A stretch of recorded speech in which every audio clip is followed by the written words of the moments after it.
Assalamu alaikum warahmatullahi wabarakatuh. Kwa majina naitwa Muhammad Ismail Mkuluma, ni katibu wa umoja wa vijana kupitia taasisi yetu ya BAKWATA Mtwara mjini, nikiwa na mwenyekiti kama ambavyo amenitambulisha.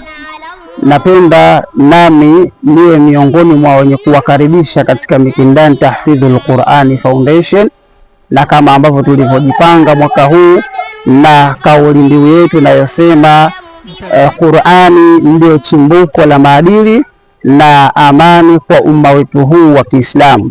Lakini Mtume sallallahu alaihi wasallam amesema katika hadithi tukufu, iqra'ul Qur'ana fa innahu ya'ti yawmal qiyamati shafi'an li ashabi, kwamba isomeni sana Qur'ani kwa sababu hiyo Qur'ani itakuwa ndio mwombezi kwa yule ambaye ataijengea mapenzi katika moyo wake katika kuisoma na kuitukuza. Hivyo tunawakaribisha sana, tuzingatie sana hiyo siku ya Jumamosi, na tunasema hiyo si ya kukosa. Ndugu zangu Waislamu, tunawakaribisha sana. Wala afwa minkum hadha. Assalamu alaikum warahmatullahi wabarakatuh.